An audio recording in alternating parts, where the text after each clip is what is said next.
ప్రజలు కష్టంలో ఉన్నప్పుడు తెలుసుకుని వాళ్ళు కష్టపడ్డారని బాధపడుతూనే ఉంటాడు రాముడు.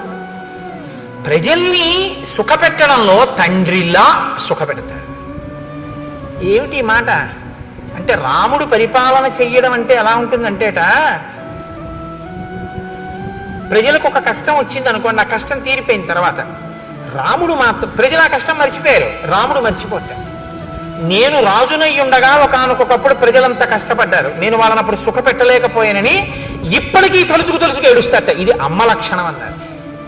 దానికి ఒక అద్భుతమైనటువంటి ఉపమానం ఇచ్చారు ఒక పెద్దలు అయిన వారు. ఒక వ్యాఖ్యానంలో ఒక తల్లి ఓ పసిపిల్లవాడిని తీసుకుని అక్కడ కూర్చోబెట్టుకుంది, బియ్యం ఏరుకుంటోంది. తల ఎవరో ఇంకో అమ్మలక్క వచ్చింది, ఈవిడ మాట్లాడుకుంటున్నారు. ఈ పిల్లవాడు తెలియని వాడు పాకుతూ వెళ్ళి పక్కనున్న పాడుపడ్డ బావిలో పడిపోయాడు. అమ్మా అని ఏడిచాడు. బాగా చీకటిగా ఉంది, నుయ్యి అందులో పడిపోయాడు.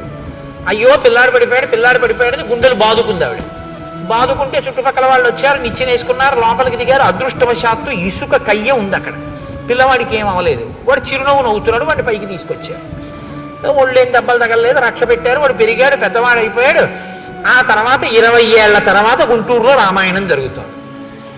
ఈవిడ అక్కడికి వచ్చి ఈవిడ రామాయణానికి వచ్చింది. అప్పుడు బియ్యం ఏరుకుంటుంటే వచ్చిన ఆవిడ రామాయణానికి వచ్చింది.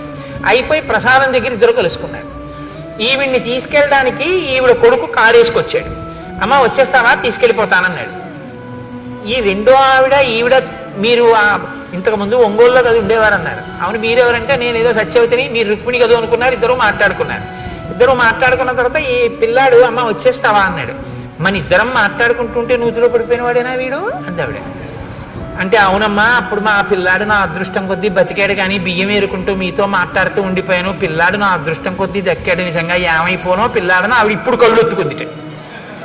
అప్పుడు పడిపోతే ఇప్పుడు కళ్ళు ఒత్తుకోవడం ఎందుకు అంటే, పిల్లాడి కష్టం తీరిపోయినా తల్లి మర్చిపోదు. తల్లి గుర్తు తెచ్చుకు బాధపడుతుంది. అది తల్లి మనసు.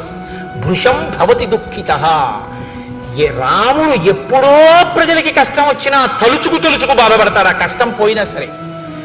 ఉత్సవేషు చ సర్వేషు పితేవ పరితుష్యతి. తండ్రి వాలంటరీ రిటైర్మెంట్ పెట్టేశాడు, ప్రావిడెంట్ ఫండ్ అమ్మేశాడు, అన్నీ కలిపి కొడుకు ఇచ్చేశాడు. కొడుకు అమెరికా వెళ్ళిపోయి అక్కడ ఏదో చదువుకున్నాడు, ఉద్యోగం వచ్చింది, పెద్దవాడు అయిపోయాడు. నాన్నగారంటే 6 కార్లు కొన్నానండి అన్నాడు, బ్రహ్మాండమైన ఇల్లు కట్టానండి అన్నాడు. తండ్రి అన్నీ ఇచ్చేశాడుగా, ఓ పెంకుటింట్లో ఉన్నాడు. రోహిణీ కార్తీ. ఈ రోహిణీ కార్తీలో నాన్నగారు ఈ మధ్యనే నాకు ప్రమోషన్ వచ్చింది కాబట్టి నాకు ఇంకో 1,00,000 రూపాయలు జీతం పెరిగింది నాన్నగారండి అని చెప్పి ఉత్తరం రాశాడు.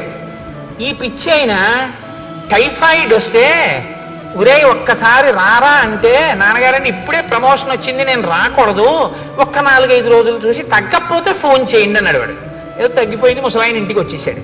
ఇప్పుడు ఈ ఉత్తరం వస్తే ఈయన తల మీద బట్టేసుకుని ఎదురింటికి పరిగెత్తుకెళ్ళి మా అబ్బాయికి 1,00,000 రూపాయలు జీతం పెరిగిందిట, ప్రమోషన్ వచ్చింది అని చెప్పాడు.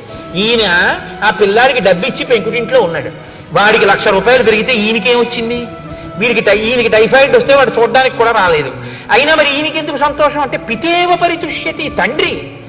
తండ్రి తనదంతా కొడుక్కిచ్చేసి కొడుకు సంతోషంగా ఉంటే తను సంతోషిస్తాడు తప్ప, తను సంతోషంగా ఉండి కొడుక్కి ఏమీ లేకపోయినా నేను సంతోషంగా ఉన్నాను కదా, వాడు ఎలా పోతే నాకెందుకని తండ్రి అనలేడు. కాబట్టి తనకి లేకపోయినా తన ప్రజలు సంతోషంగా ఉంటే తన సంతోషంగా ఉంటాడు రాముడు. మాకు కష్టం వస్తే కష్టం తీరిపోయి మేము సంతోషంలో ఉన్నా, మాకెప్పుడో కష్టం వచ్చిందని ఎప్పుడూ బాధపడతాడు రాముడు. ఇంక